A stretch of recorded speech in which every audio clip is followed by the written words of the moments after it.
बहनों और भाइयों, एक तरफ मोदी जी बेटी पढ़ाओ बेटी बढ़ाओ के साथ आगे कार्य कर रहे हैं। मोदी जी ने नारी सशक्तिकरण बंधन अधिनियम के माध्यम से देश की संसद में और प्रदेशों की विधानसभाओं के लिए सुनिश्चित किया है कि उन्हें भी संसद में और विधानसभाओं में जाने का अधिकार मिलना चाहिए। देश की नई संसद का कोई अधिनियम पहला पारित हुआ तो मातृशक्ति के लिए समर्पित नारी बंधन शक्ति अभिनंदन का एक कार्यक्रम विधेयक था, नारी शक्ति बंधन अधिनियम था, जिसके माध्यम से उन्हें संसद में और विधानसभाओं में 33% सीटों पर भी चुन करके जाने का अधिकार प्राप्त हुआ। और दूसरी तरफ वे लोग हैं, कल मैं देख रहा था समाजवादी पार्टी के नेता का बयान में पढ़ रहा था, वो बोल रहे हैं समर्थन कर रहे हैं उन दुष्कर्मियों का जिन्होंने कोलकाता के अंदर एक डॉक्टर के साथ सामूहिक दुष्कर्म करने वाले दुष्कर्मियों का समर्थन कर रहे हैं। तनिक तो शर्म करनी चाहिए। लेकिन बहनों और भाइयों, संस्कार कभी समाप्त नहीं होते। ये वही लोग हैं जो कहते थे दुष्कर्मियों के लिए कि लड़के हैं गलती कर देते हैं। इन लोगों से कैसे आप उम्मीद करते हैं? कैसे उम्मीद करते हैं? ये वही लोग हैं जिन्होंने इसी अयोध्या में एक गरीब अति पिछड़ी जाति की बालिका के साथ हुए रेप की घटना पर बड़ी बेशर्मी के साथ उन अपराधियों को बचाने का काम किया था। और आप बताइए, ऐसे दुष्कर्मियों के खिलाफ कार्रवाई होनी चाहिए कि नहीं होनी चाहिए? कार्रवाई होनी चाहिए कि नहीं होनी चाहिए? अरे बेटी तो बेटी है, उस बेटी को सुरक्षा मिलना चाहिए कि नहीं मिलना चाहिए? और यहां पर भी हमने कार्रवाई की और इनके एक नेता कन्नौज में भी वैसे पकड़े गए, जैसे लगता है पार्टी का चरित्र ही ऐसा हो गया इनके। और इसीलिए दुष्कर्मियों का बड़ी बेशर्मी के साथ लोग समर्थन कर रहे हैं। लेकिन बहनों और भाइयों, आज भी उनकी वह आदत छूटी नहीं। लेकिन आदत सुधारने के लिए कानून भी है, कानून का डंडा भी है, और कानून का डंडे का इस्तेमाल करके ऐसे दुष्कर्मियों के साथ सख्ती से निपटने का काम तो होगा ही। 17 के पहले जब इनकी सत्ता थी तब ये युवाओं के हकों में भी ऐसी डकैती डालते थे। याद करिए, तब हर नियुक्ति विवादित होती थी, युवाओं के साथ अन्याय होता था, बिना पैसे के कोई नौकरी नहीं मिल सकती थी और नौकरी में भी भेदभाव होता था। कोर्ट को, न्यायालय को स्टे करना पड़ता था। आज मैं कह सकता हूं हमने 6.5 लाख नौजवानों को नौकरी दी, लेकिन इसकी शुचिता और पारदर्शिता पर कोई प्रश्न नहीं खड़ा कर सकता है। पूरी ईमानदारी के साथ उत्तर प्रदेश के नौजवानों को नौकरी दी है और आगे भी हम इस बात को कहेंगे कि चिंता मत करिए, डबल इंजन की भाजपा सरकार है, युवाओं के साथ कोई अन्याय नहीं कर पाएगा। अगर किसी ने युवाओं के जीवन के साथ खिलवाड़ किया तो उस व्यक्ति का हम पूरी प्रॉपर्टी को जब्त करके गरीबों के लिए आवास बनाने का काम करेंगे। भ्रष्टाचारी हो या युवाओं के भविष्य के साथ खिलवाड़ करने वाला व्यक्ति, बेटी और व्यापारी की सुरक्षा के साथ सेंध लगाने वाला कोई दुष्कर्मी, किसी ने भी अगर उत्तर प्रदेश को अराजकता का अड्डा बनाने का फिर से प्रयास किया तो उसकी कीमत उसको चुकानी पड़ेगी। और इसीलिए आज मैं आपके पास आया हूं कहने के लिए, प्रदेश सरकार एक तरफ इन भर्तियों के साथ आपके लिए आई है, नौकरियां देने की तैयारी कर रही है, नए नए तरीके अपना रही है, रोजगार सृजन की नई संभावनाओं को आगे बढ़ा रही है, कौशल विकास के लिए प्रधानमंत्री जी के विजन को जमीनी धरातल पर उतारने का काम कर रही है। तो दूसरी तरफ प्रदेश सरकार ने भी व्यवस्था की है। हमने तय किया है, एक नई योजना हम लेकर के आए हैं और मैं यहां पे जो नौजवान हैं उनसे भी कहूंगा कि प्रदेश सरकार मुख्यमंत्री युवा उद्यमी योजना लेकर के आगे आ रही है। 10 लाख एमएसएमई यूनिट हम लगाने के लिए एक बड़ी कार्य योजना आगे बढ़ा रहे हैं और जो भी युवा इसके साथ जुड़ना चाहेगा उसका प्रशिक्षण करवाने के साथ ही 5 लाख रुपए पहले चरण में ब्याज मुक्त ऋण उसको उपलब्ध करवाने का काम सरकार करेगी। ब्याज मुक्त, कोई इंटरेस्ट नहीं, डिजिटल पेमेंट के साथ हम उसको जोड़ेंगे। कैसे व्यवसाय होना है, 10 लाख एमएसएमई यूनिट लगेंगी और 10 लाख एमएसएमई यूनिट लगने के साथ ही 50 लाख नौजवानों को सीधे सीधे नौकरी और रोजगार की गारंटी इसके माध्यम से होगी। यह योजना भी प्रदेश के अंदर हम तेजी के साथ आगे बढ़ाने जा रहे हैं। जो युवा स्नातक कर रहे हैं, प्रास्नातक कर रहे हैं, आईटीआई कर रहे हैं, पॉलिटेक्निक कर रहे हैं, इंजीनियरिंग कर रहे हैं, इन सबसे मैं कहूंगा कि हर स्नातक के लिए, डिप्लोमाधारी के लिए, सर्टिफिकेट कोर्स के लिए, डिग्रीधारी के लिए आवश्यक होता है कि फाइनल ईयर में वह अप्रेंटिसशिप की स्कीम के साथ जुड़े या अपना कोई प्रोजेक्ट सबमिट करे। हमने तय किया है ऐसे युवाओं को हम लोग इनरोल करेंगे।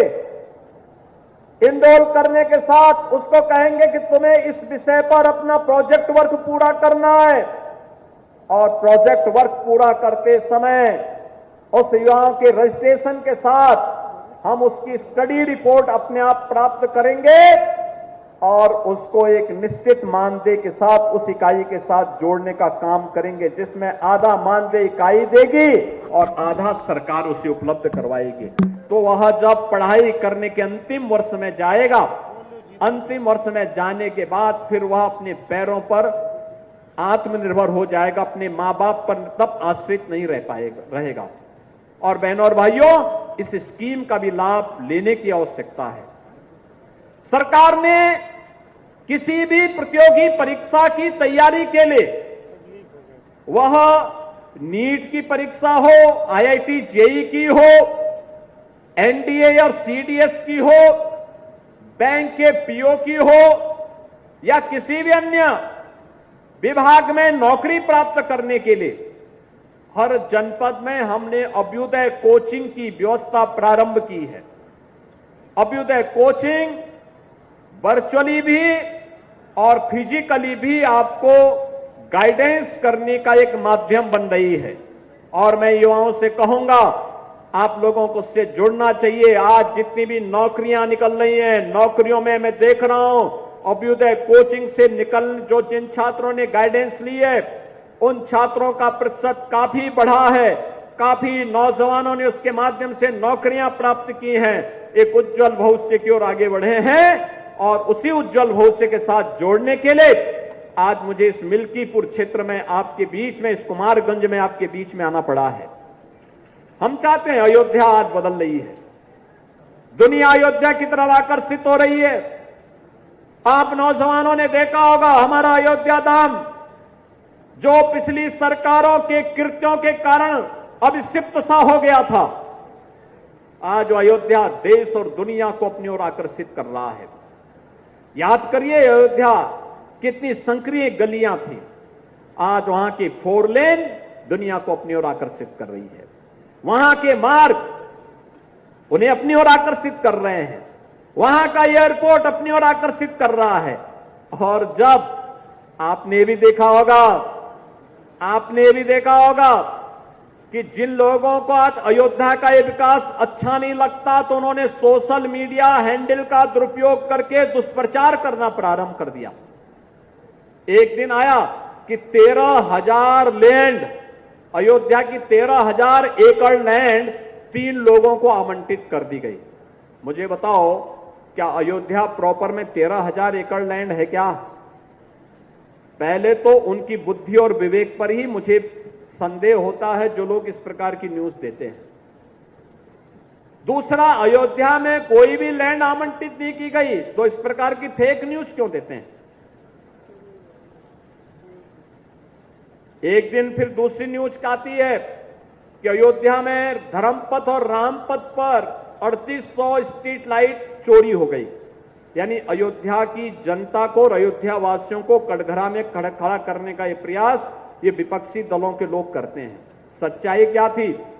वेंडर को मार्च तक स्ट्रीट लाइट लगानी थी, चुनाव के कारण नहीं लगाया।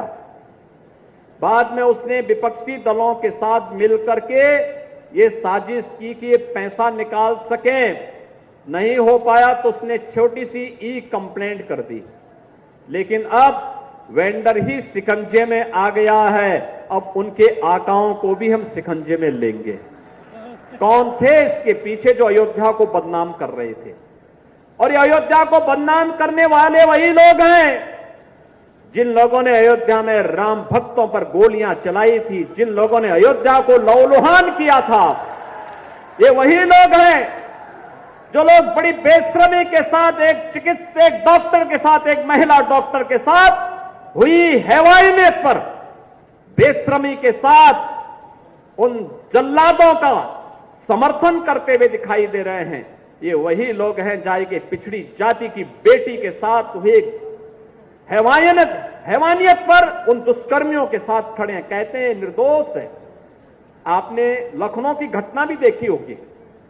लखनऊ में एक बेटी अपने पिता के साथ और भाई के साथ बाइक से जा रही है, अचानक बारिश हो गई, पानी जमा हो गया, जबरदस्ती पानी फेंक करके फिर उस बेटी को गिरा दिया जाता है।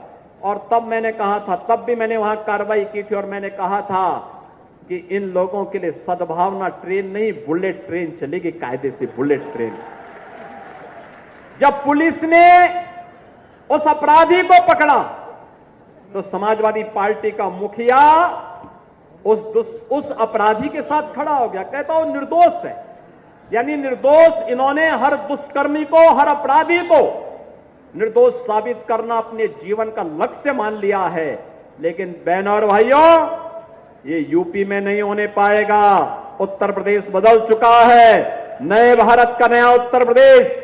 उत्तर प्रदेश की 25 करोड़ जनता को विकास की मुख्य धारा के साथ जोड़ करके उनके जीवन में परिवर्तन लाना चाहता है।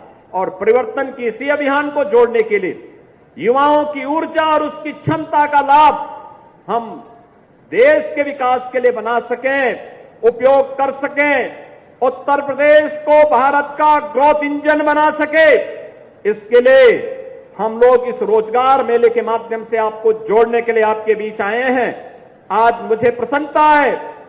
मैं तो सोच रहा था कि इतनी सुबह रात्रि भर बारिश पड़ी, कैसे कार्यक्रम हो पाएगा, लेकिन मैं आपका अभिनंदन करूंगा और आप सबके उत्साह के लिए आपका मैं अभिनंदन करूंगा कि आपने यहां पर आकर के इस कार्यक्रम को सफल भी बनाया और रोजगार के साथ जोड़ करके अपनी ऊर्जा का परिचय भी दिया, प्रतिभा का परिचय भी दिया।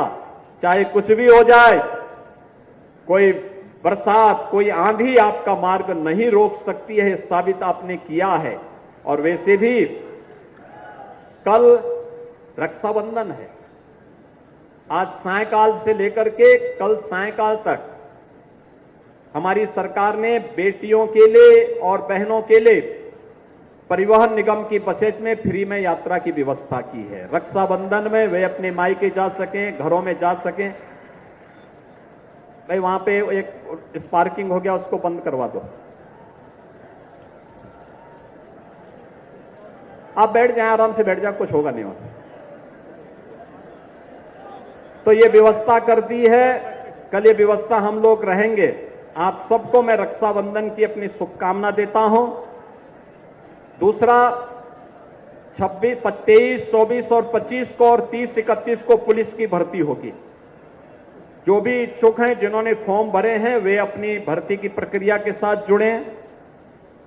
और 26 और 27 को श्री कृष्ण जन्माष्टमी का कार्यक्रम भी होगा। भगवान कृष्ण ने तो एक ही बात कही थी कि परित्राणाय साधूनाम और विनाशाय च दुष्कृताम। भगवान राम ने भी यही कहा था निस्सरहीन करो मही, भुज उठाए प्रण कीन। और भगवान राम के इन संकल्पों के साथ ही हम लोग अपने जीवन का हिस्सा बना करके जो देश के हित में बाधक है, जो समाज के विकास में बाधक है, जिन लोगों ने गरीब को, नौजवान के, बेटियों के हितों के साथ जो खिलवाड़ कर रहे हैं, पूरी शक्ति के साथ उनके खिलाफ कार्रवाई करने की प्रतिबद्धता के साथ मैं नौजवानों को फिर से आश्वस्त करता हूं, सरकार आपके साथ में है। आज यहां पे हजारों नौजवानों को टैबलेट और स्मार्टफोन वितरित हुए हैं। कुछ लोगों को नियुक्ति पत्र प्राप्त हो गए हैं, शेष को यहां पर हमारे मंत्रीगण नियुक्ति पत्र भी वितरित करेंगे। आज आपके उत्साह के लिए एक बार फिर से मैं आपको बधाई देता हूं, आपका अभिनंदन करता हूं और आप सबके प्रति अपनी शुभकामना देते हुए रक्षाबंधन और श्री कृष्ण जन्माष्टमी की आप सबको मैं अग्रिम बधाई देता हूं। धन्यवाद। जय हिंद, जय जय श्री राम।